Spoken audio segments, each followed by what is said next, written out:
This season, Texas Tech is switching to all mobile ticketing. That's right, season tickets, mini plans, and single game tickets for all Texas Tech football, men's basketball, women's basketball, and baseball events are now mobile. So, what does this mean for you?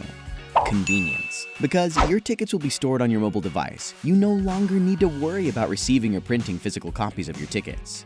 This new process eliminates the need to coordinate meeting times for ticket distribution by allowing you the flexibility of easily transferring your tickets from your mobile device to the personal device of friends or family. So, arriving to the game at different times is no longer a problem.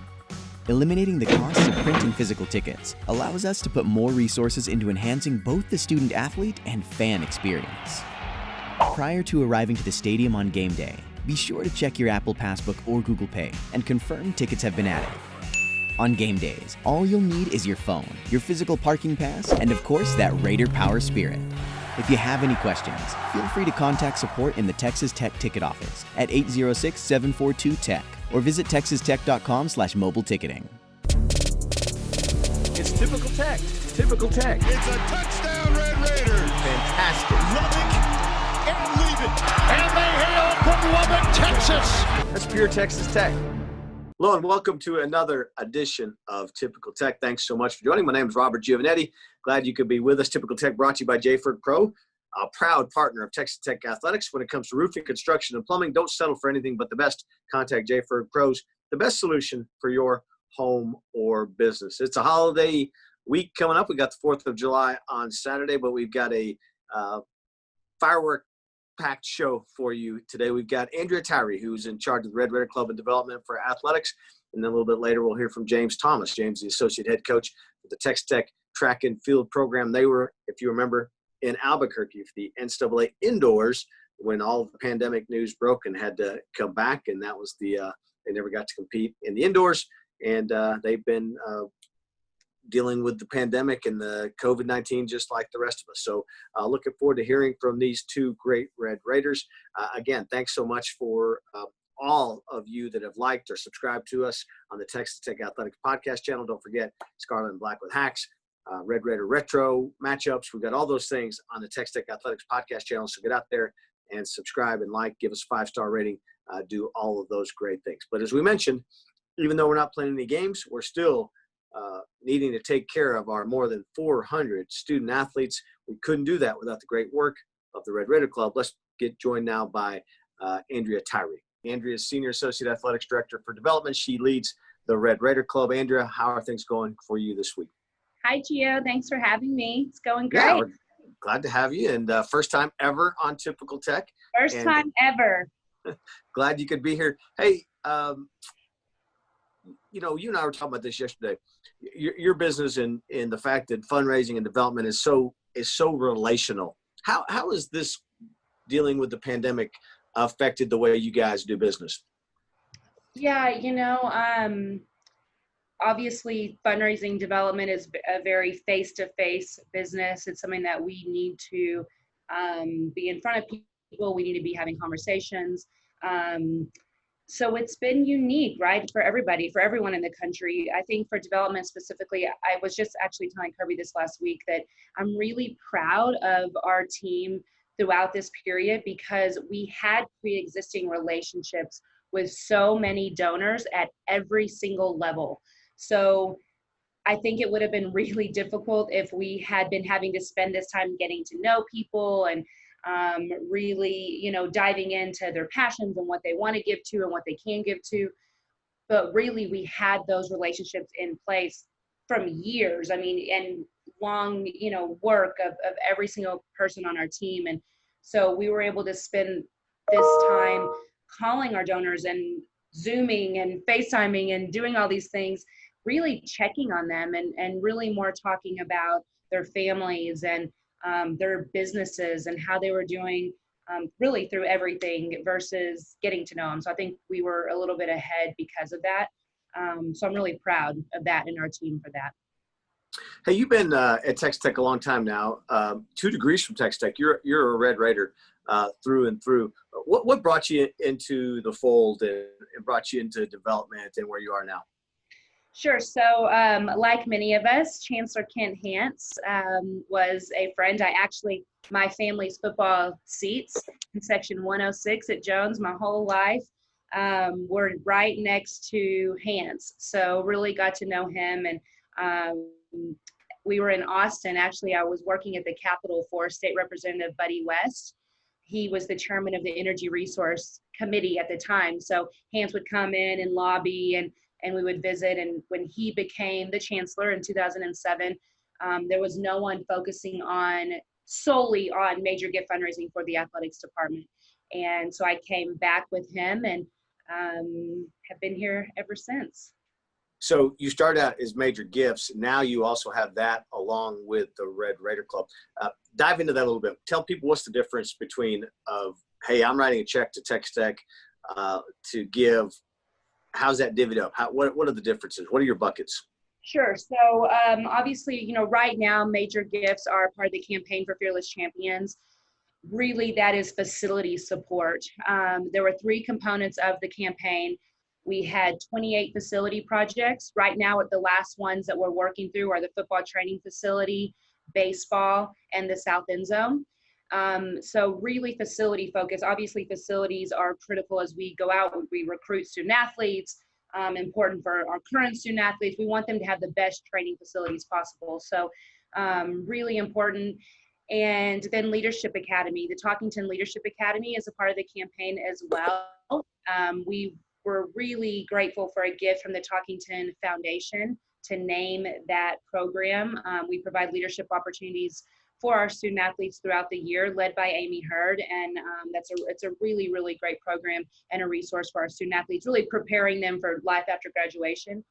And then endowment. So we quickly were able to raise $15 million in endowment funds, which we invest that money into the long-term fund with the foundation and spend 4.5% every year for scholarships. So that's really our major gift side.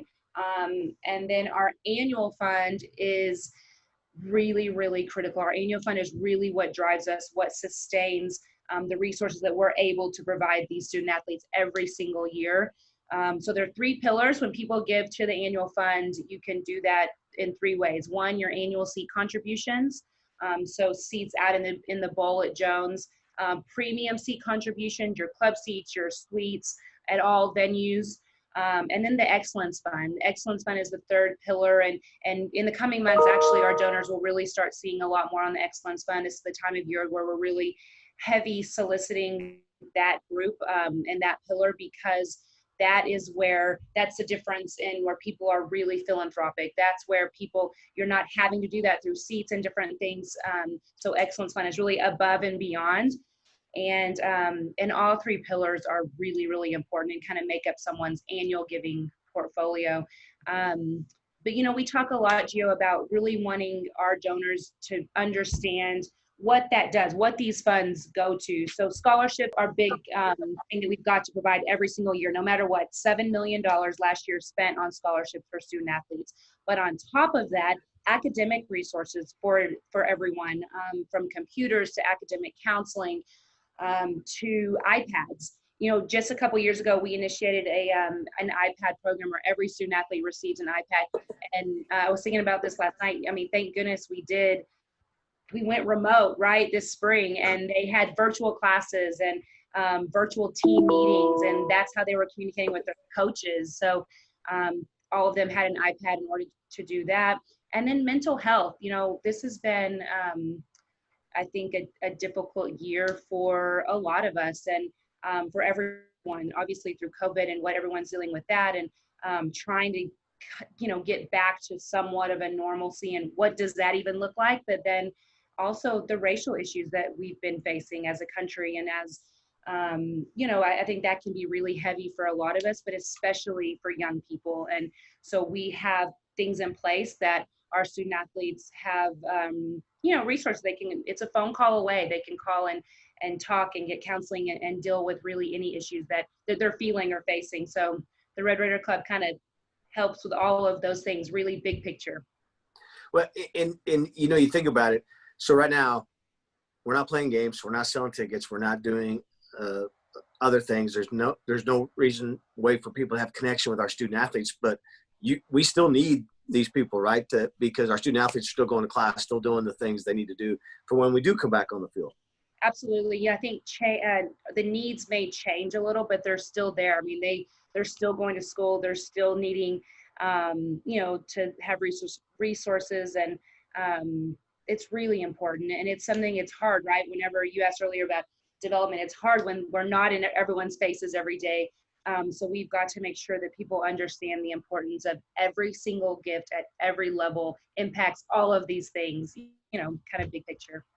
A couple things I want to talk to you about. We always like to ask people about their first professional kind of experience. Do you remember your first gift that you went out and got, your proud moment that you made your first kill? So I do remember, actually.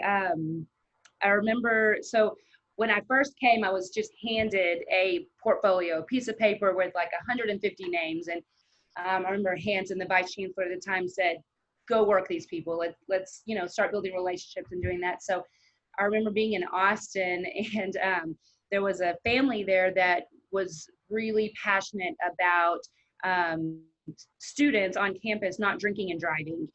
And so we brainstormed, and at the time the Safe Ride program was really just getting started, and so they decided to endow the Safe Ride program. So it was always funded, and but he that day wanted to give a check, so he gave me a $5,000 check that day.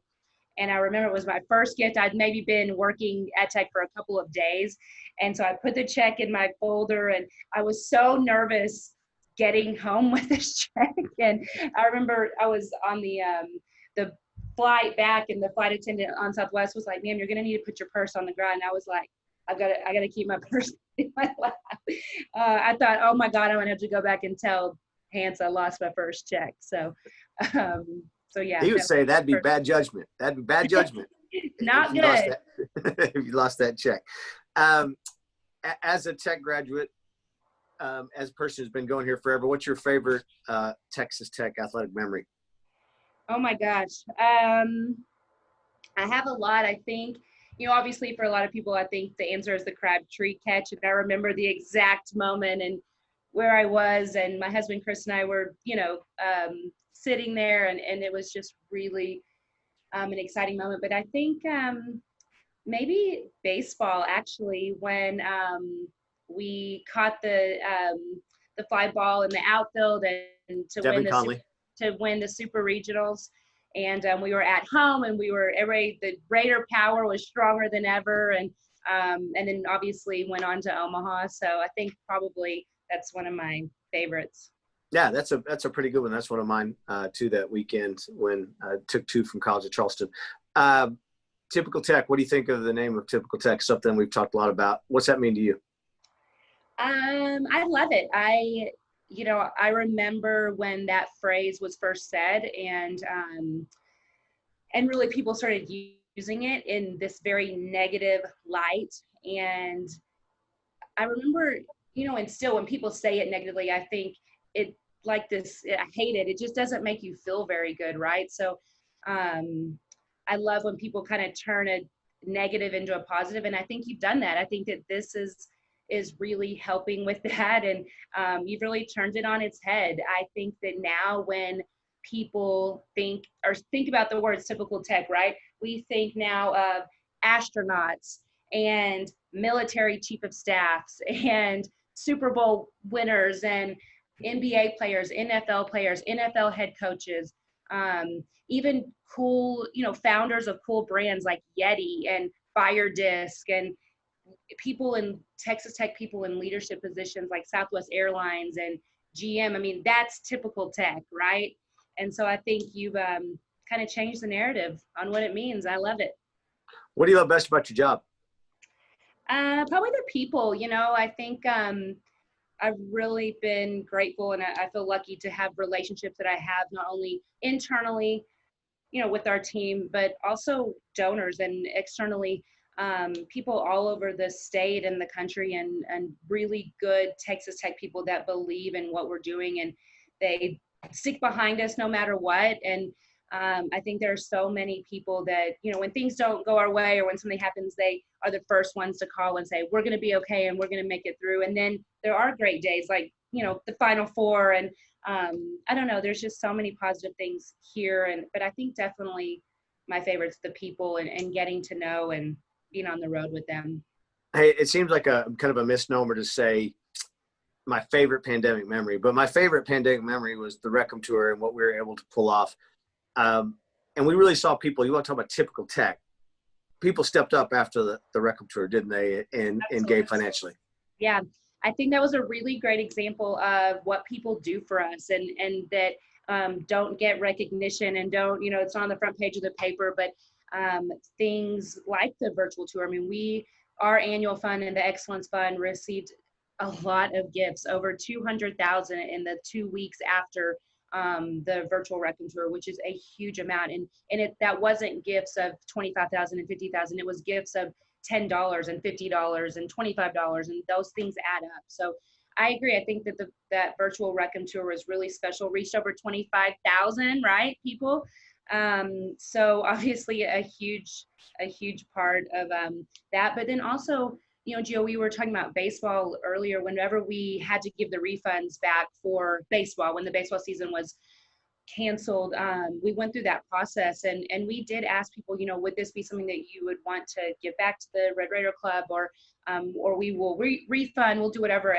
And the amount of people that stepped up and gave back their suite money and their club seat money and their ticket money was really impactful and helped us. So I think things like that we can't talk enough about, because those things are happening every single day. People are behind us and pushing us forward, and we really stand on all of those people's shoulders, and there's just so many good Red Raider donors. So we're really grateful.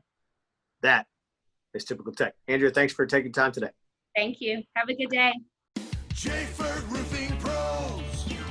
Knowing that your communities have turned to J. Ferg Roofing Pros to roof your schools, churches, and hospitals, you'll find comfort at home living under a J. Ferg roof. If you want a quality roof from a local company who will be here after the storm chasers are gone, call J. Ferg Roofing Pros today.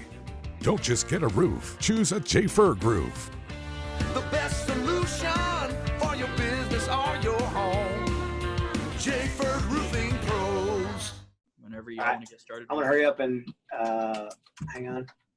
Hey, so Coach, I'll talk a little bit. I probably won't mention a lot of names. We'll just talk to you about recruiting and just how it went, and then just looking forward to next year. And then and I thought we would I've lost you. Is your video still there? You hear me? You see me? I see you. Okay. And then I thought we could talk about what's going on in the world socially too. Are you good with that? Yeah, that's fine. Yeah, make sure I'm trying to turn off all these things that ding and make a bunch of noise on my computer now. That's what I was trying to do. My computer has been dinging, and so I need to turn that down. So, Blake, you ready to roll? We are rolling. We're good. Coach, you're good? Yep, good to go. All right.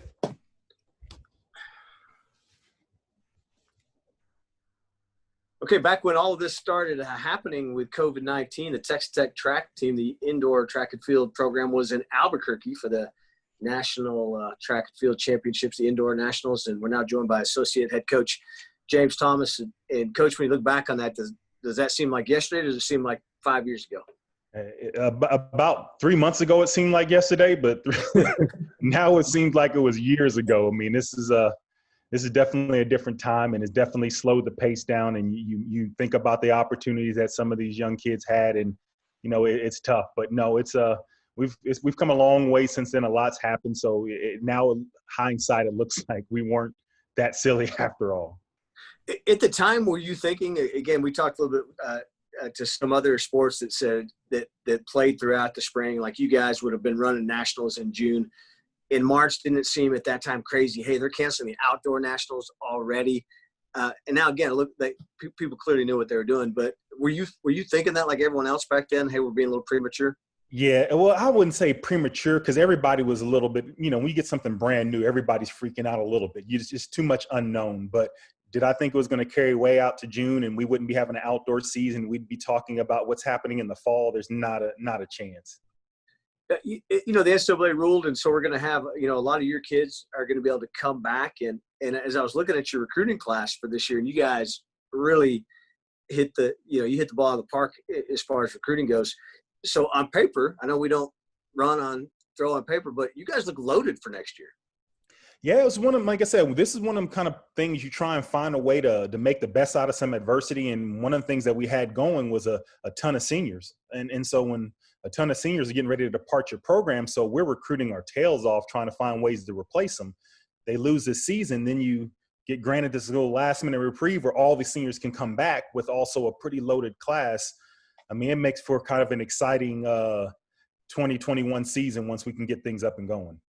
You know, Coach Kittley always talks about, you know, when he first got here and he'd bring a lot of top-rated kids in and wouldn't get any of them.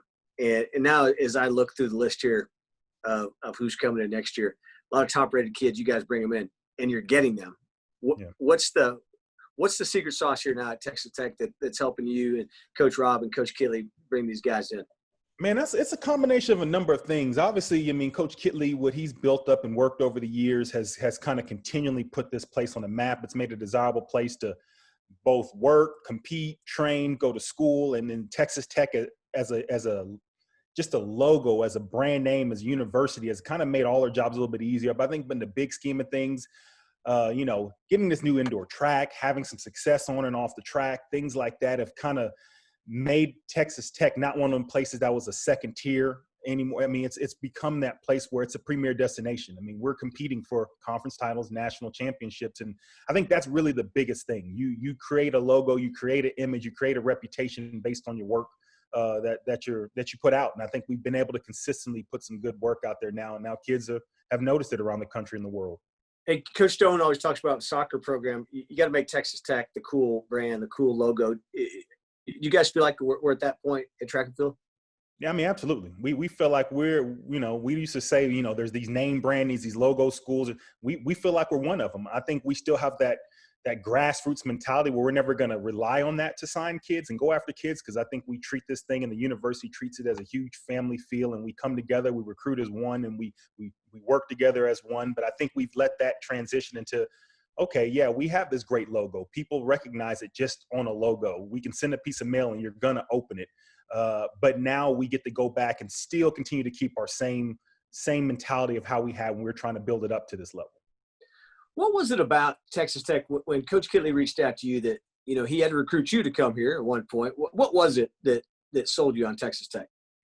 I mean, this is a huge state. I mean, Texas itself is a huge state. It's a state that I think a lot of people want to be no matter what sport you coach. And I grew up, you know, just west of Houston in Katy, Texas, and there was 3 schools that came to mind. It was, you know, those Longhorns, it was the Aggies, and Texas Tech was that other kind of power school that you would look at. And I was from the Houston area, so University of Houston was getting there, but it wasn't quite there. And so, you know, when you think of 3 places that you can go in the state and you feel like you can compete at the highest national level, these are one of those 3. And I really like the Lubbock area, you know, having a young family and, you know, 2 young kids, things like that. It wasn't hard to sell me on a place that I feel like I can be long-term, be safe, be comfortable, be in a family environment, and be in a place that just supports you in your career and your craft, and then supports the student athletes and their goals and ambitions academically and athletically. It checked all the boxes off for me. Hey, you know, when I see you guys with Coach Kittley and your whole group, and I believe names out, I've already mentioned a couple, but it does seem like you guys have a really tight family environment in your place. You always talk about that with Coach Robinson, right? Hey, we're best friends, we fight like brothers, but we're tight, we're friends. How is this virtual world? How are you able? I mean, I'm sure when student athletes come here, they sense it, they feel it. How's it challenged you guys to translate that to recruiting here in this virtual world?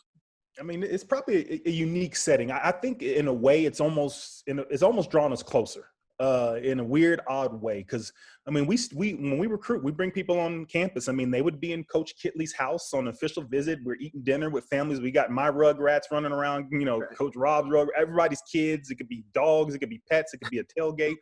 And so you get to see the real version of us. And now with this, you know, in this world, we're kind of doing Zoom calls like we're doing now, but we're putting 8 to 10 coaches on there. We're putting academic people on there. We're putting everybody that would still interact the same way. It could be a thrower, it could be a sprinter, it could be a jumper. We want to be involved. I want to get to know these potential future Red Raiders just like other coaches want to. So I still think we still go back to our core of who we are. You know, we're not going to recruit just one-on-one. We're not going to coach you just one-on-one. I'm going to pat everybody on the back that I walk by that's having a bad day. I expect somebody else to do the same one of my athletes, and you get a sense of that. And so we want to still bring that to these Zoom calls, bring that to these telephone calls, bring that to these letters that we're writing and sending off in the mail. We want you to know that, you know, we're still here for you. You're going through some things. We're going through some things. But at the end of the day, you know, we plan to be here for you for the next 2 to 4 to 6 years beyond, wherever it's going to be, to help you continue to achieve your goals. You know, when you think of Coach Kittley and you go in his office, there's hardware everywhere. He won at Abilene Christian. He's winning here. He's got you guys here, and you guys have been here for a while. What is it about Coach Kittley you think that A, makes this program and him successful, but B, that, I mean, I'm sure you're having lots of opportunities that you're saying, hey, I want to stick here and be a part of this. Man, it's like I said, we talk about Texas Tech all the time. It's the people. It's by far the people. And Coach Kittley's probably been here longest, you know, just as long as any coach, if not longer, in almost any location in the country in our sport. And so when you have that kind of stability as just the leader, the boss, the person, the head of this thing, and then you see how he cares about, you know, it starts from the top down. He cares about his coaches. And so if we can even mimic any of that care he shows us and pass that down to the athletes, and those athletes pass that down to the recruits, and those recruits pass that down to their friends, and then ultimately these athletes and recruits pass that down to their family members that they eventually have one day, is teaching you how to be a responsible young man or young woman, you know. And so he's a great leadership quality when it comes to just a great human being. And like I said, it's fun to have conversations with, you know, people you may not agree with 100% on every single topic. But at the end of the day, you know that at the end of the day, they have the best interest of heart of you and the people around them. And I can say that as a coach. I'm not going to agree with every single thing of my athlete, but at the end of the day, I'm looking at you as an individual, you as a person, and I'm going to do my best to do everything I can to help you. And I felt like Coach Kittley's done that since the day I walked on this campus, and I've kind of had to pay that forward. And everybody that comes here and potentially wears a double T or just works here or even lives here or just works within the community. Hey, getting to see you around your student athletes, and you've got a great relationship as a coach, and obviously they respect you. And so when you see what happening in the country with the George Floyd story and a lot of the social injustice that we're seeing now, that has been there forever, but it's coming to light now, or at least being more publicity paid towards it. Do you just wish your guys were here and your team was here so they could come to you and you're able to visit with them about some of these things? Yeah, that's probably the hardest part. Is we're so tight knit. We have conversations about everything it starts as a small group, because track and field is like 5 sports for people who don't know it. It's really separated, but we come to battle together and we still interact. But that interaction is smaller little micro groups of the whole group. It's critical. It's critical for me. It's critical for my family. It's how I debrief. It's my job typically isn't my stressor. It's my outlet. Our sport is stressful, but the people within the sport are your outlet. And so, you know, some of the best minds, best opinions, some of the best observations I've ever heard have come from 18 to 22-year-olds who speak their mind and speak it freely, and then also take the time to considerately understand other people's perspective. And I feel like student athletes kind of lead that. They're a younger generation, but they're also part of the biggest group of multicultural, multi-generational, first generation, different ethnicities, religions, whatever it may be. And so they have probably the biggest understanding of acceptance of anybody I know. You know, we're all lucky to work for Kirby Hocutt, and Kirby had a phone call with our whole staff a couple weeks ago to talk about some of these issues. And Coach Robinson said, hey, I knew Kirby all the way back in Miami. This isn't just 2020 version of Kirby. He's always been like that. For you guys as coaches, does that make you feel better about things you can tell parents and student athletes coming in here that absolutely. Texas Tech? Absolutely. That's like I said, leadership to me has always started at the top. You can tell in the culture of a university and the culture of a team, a lot of that kind of stuff, it does trickle down in that way. And what Kirby's been able to do, and I feel like he's always been proactive in a lot of different areas. And right now we're kind of in the social, the racial, the things like that. But there's other things we're dealing with when it comes to just facilities, looking at some of the needs we have, looking at this, looking at that. So you think ahead and find out what can be tougher to make this thing successful for all these programs. But I think Kirby's initiative in a lot of these aspects, and even starting different smaller groups and organizations that can talk and that can discuss and can share different mindsets and concepts to even grasp, I think it's helped us, and it's allowed us to have an outlet for these student athletes to be able to come to, because they know it's not just going to stop there. They know it can potentially move to, voices that have power in this. Yeah, you've been part of a multicultural team that's been here for a couple of years that Kirby put together. Not something he put together in light of what's recently happened. So it's something obviously that's been important for you and the entire athletic department for the last X number of years. Yeah, absolutely. Those kind of groups have been critical, because we get to talk about topics, and like I said, they're not always hot button issues, this, that, whatever. It could be, this could be an issue. This could be something that's going on. How do we address it? And like I said, the one thing that you can't do is just put a universal blanket over everything. And it's good to have different perspectives. We have different type of, individuals from different backgrounds, but we try and share all those, but think of a way that we can do this thing, kind of going through our normal process. Our priority at Texas Tech is to educate, serve, and grow fearless champions. And so we got to educate ourselves. We got to serve young student athletes, and it's our job to help them grow. And we can't do that by always inputting our mentality, what we think should be right, what society is telling us is right. There's going to be a heavy group of, young student athletes that's going to tell you how they feel. Could be wrong, it could be right, it could be misguided, but at the end of the day, you need to hear an understanding and an opinion. And then it's our job to listen and then go back to the same thing, educate, grow, and serve. You've been coaching for a while now. You still look like you just stepped out of college, but you've been coaching a while now. Do you see a difference in, like, I've got a college-age daughter, and I know her generation, they want to make change and they want to enact change, and I see that a lot. Are you seeing a difference in student athletes when they get here? Man, I'm seeing a huge difference now, because I was talking to a couple, student athletes like, well, coach, you could say this, you could say that. And I was like, man, I could get on social media and I could put the birth of my child, the most miraculous moment. I may get 50 likes. You could send a picture of your sneakers and you'll get 2,000. I was like, your influence, your people who pay attention to what you say and what you do it's a lasting time in this generation. And they got to understand this platform can, be a strength and it can be a weakness. We talk about bad social media, we talk about good social media, but right now your word and your voice is reaching a lot of people. How do you want that voice and word to be heard for years to come? And so, yeah, it's a whole lot different, because if we had a complaint back in the day, we could complain to the 5 or 6 people around us. Now they can complain to the world. Hey, see things we're seeing happen in the world. Do you have to compartmentalize it as a parent in how you're raising your kids and what you teach your kids? B, how you are as a coworker, C, how you are as a coach. Is there a way for James Thomas to compartmentalize that, or does it all come out basically the same way? It's different. I feel like, because I remember when I changed as a coach, it's when I became a parent. So I don't think it's one thing that caused you to change. It's something within you that changes you to kind of how you coach and how you deal and how you interact with other people. I probably became way more patient, way more understanding. I listened to the words. I understood movements. I saw mannerisms, because I had a 2-year-old who waited for me not to look so we can open the cabinet. It's like, wait a second, I know what you're trying to do. And so you become way more observant of the world, and you become way more protective of the people that surround you. So, I think they all play a part. And I think, some of the things that I've done with coaching has changed me as a parent. A lot of things I've done as a parent and as a husband, as a brother, and as a son has changed me as a coach. And so I think they all kind of intertwine, we work together. And I think typically your coaching personality isn't any different than your human personality. I think it's a reflection of kind of who you are. And so one goal I always try and do is, just remain true to who I am. How do you kill your time during all this off time? Have you done anything that's surprising? Have you picked up a new skill? You don't seem like a guy that's going to binge watch a lot of TV. Maybe you do. It seems like you've got bigger ideas than that. I do a lot of different things. I'm one of them weird guys. I mean, I'm in this new beautiful house, so I got a grill out there. So yeah, I've been trying to learn this new grill, and I'm weird. I've done 4 jigsaw puzzles, range from 500 piece to about 1,000 piece.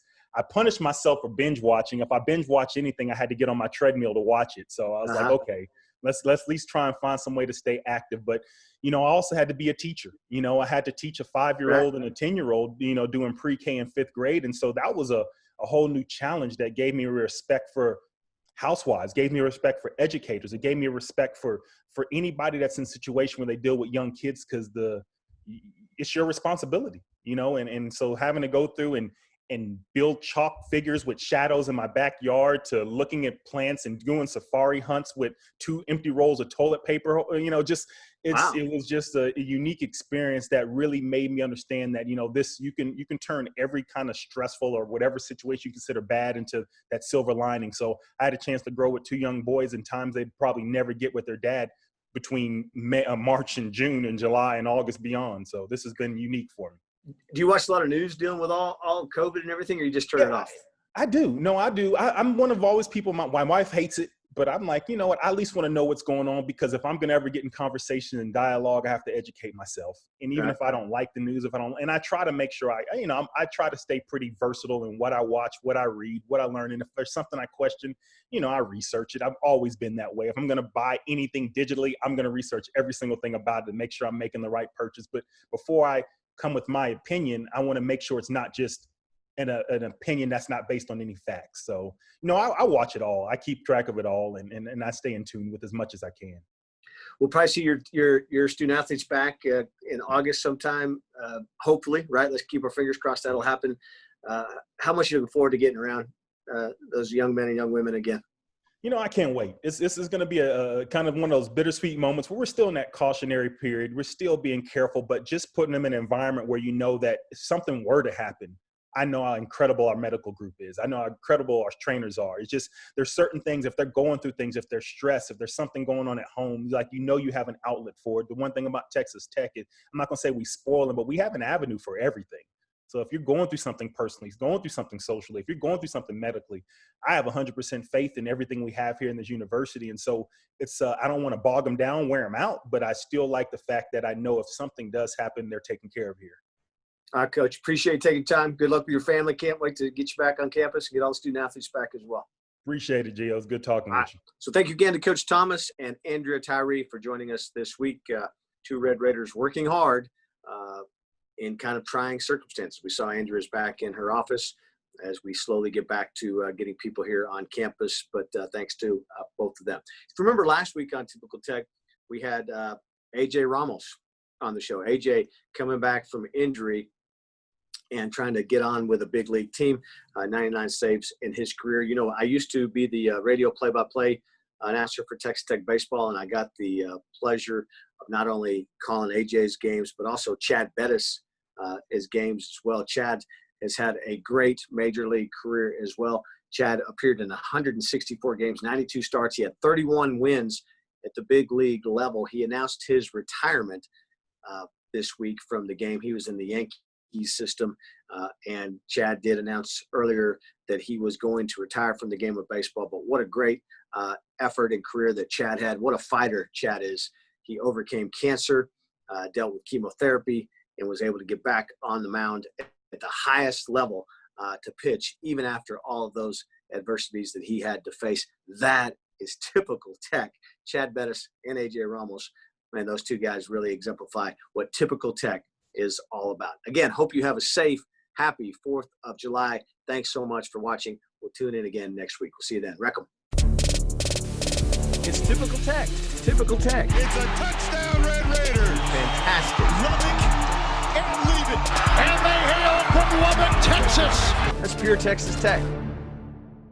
This season, Texas Tech is switching to all mobile ticketing.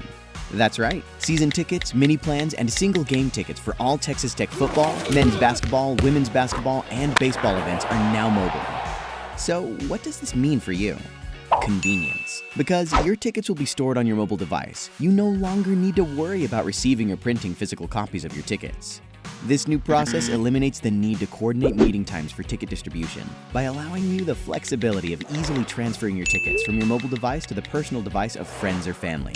So arriving to the game at different times is no longer a problem. Eliminating the costs of printing physical tickets allows us to put more resources into enhancing both the student-athlete and fan experience. Prior to arriving to the stadium on game day, be sure to check your Apple Passbook or Google Pay and confirm tickets have been added. On game days, all you'll need is your phone, your physical parking pass, and of course that Raider Power Spirit. If you have any questions, feel free to contact support in the Texas Tech ticket office at 806-742-TECH or visit texastech.com/mobile ticketing.